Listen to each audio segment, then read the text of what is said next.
Welcome to Playfully Orange, our conversations on Thursdays about arts and culture here in Central Florida. My guest today is Genevieve Bernard. Welcome, Genevieve.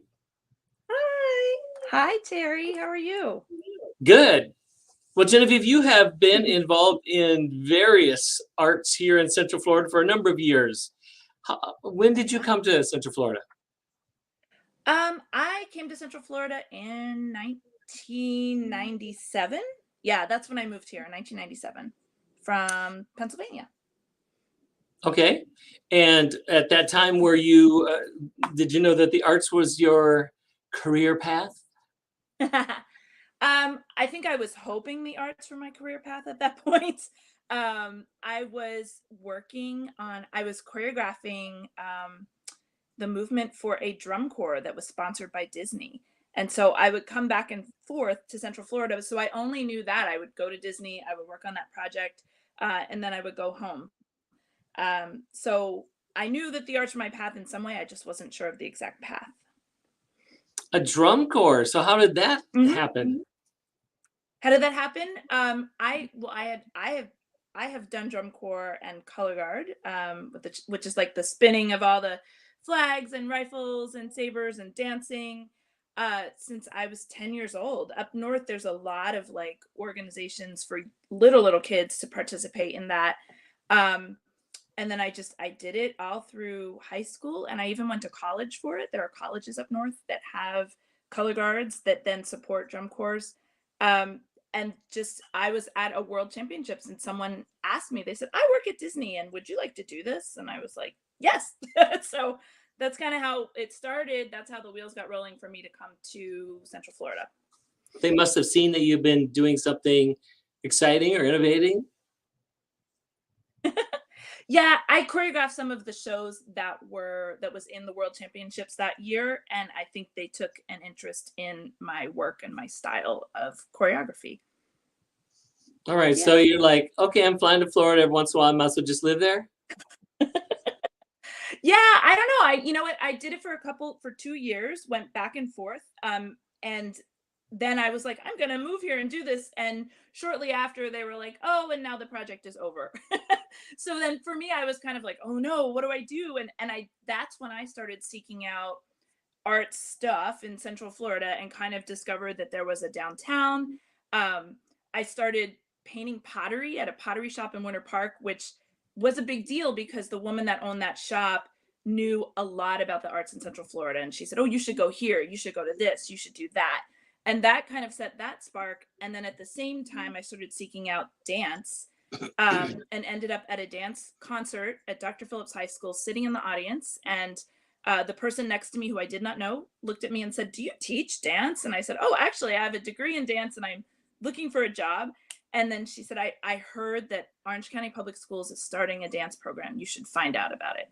And so I kept digging and digging and digging and got a job there. And that's kind of what grounded me here.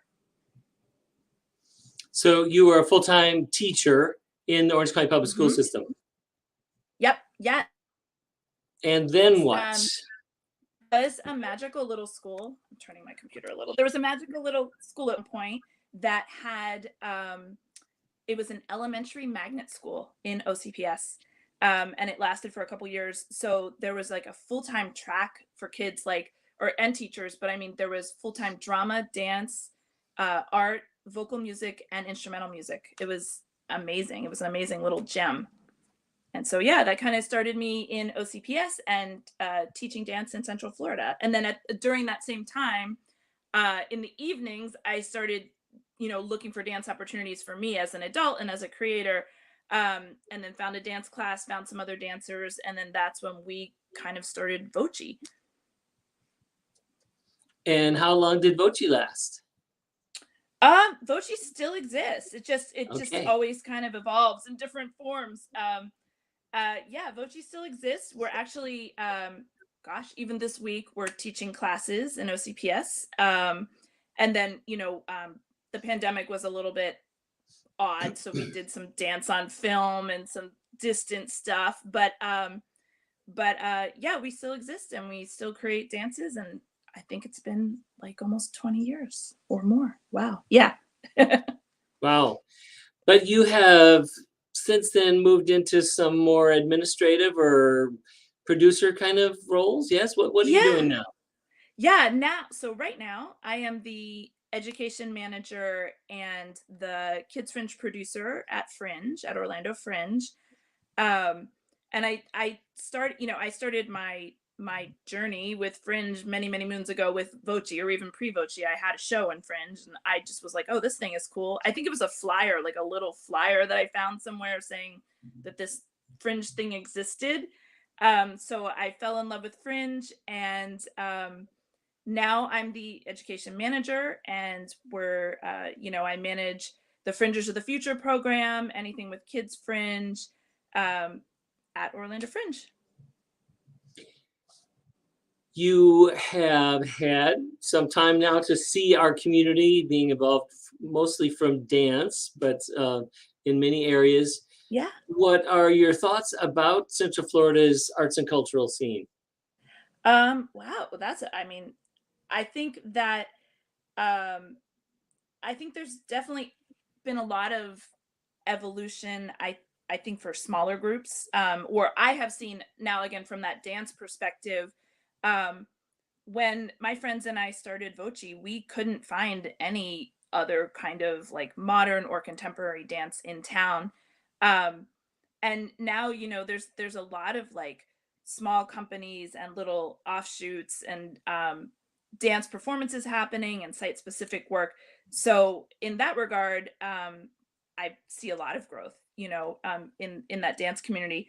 The one thing I have seen, but it's kind of like the dance community has kind of gotten used to this idea though of being nomads. There's a lot of site specific work has happened, I think, because um, we can't find, or we can't always afford space, and I think that is definitely still a challenge in Central Florida.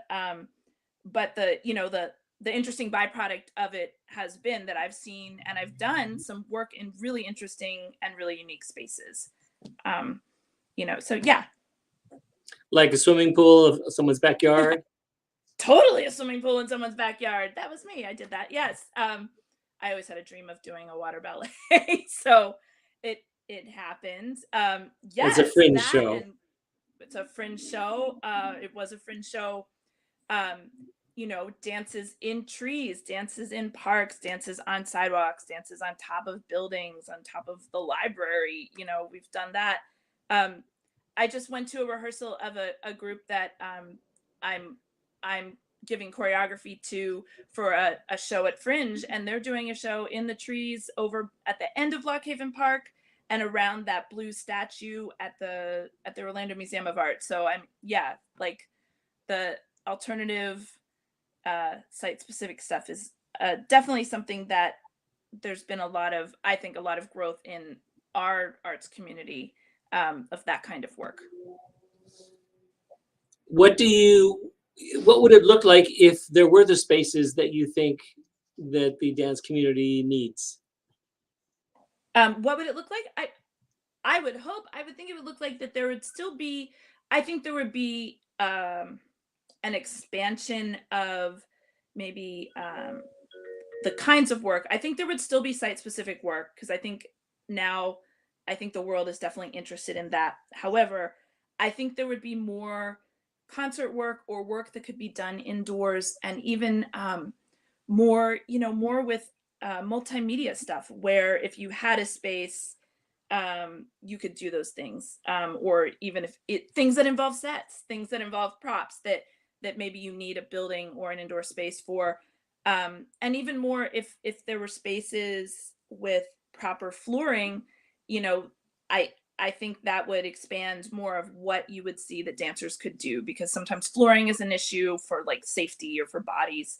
um and I also think that there'd be more concert work, and I don't maybe a little more quality. And I don't mean that in a bad way, but there often aren't places as well that are affordable for these small companies to train a lot or work on a project. It's a lot of like, we're going to get together for 2 or 3 weeks and put together a show, because that's the affordability and that's the timeline that's Right. doable. But if there was some sort of a space where the dance community could live, you know, and work, I think that would really impact the scene.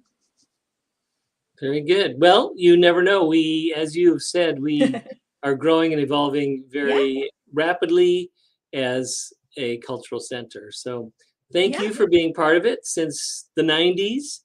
You certainly have been involved in helping a lot of interesting things happen. So appreciate it. Yes.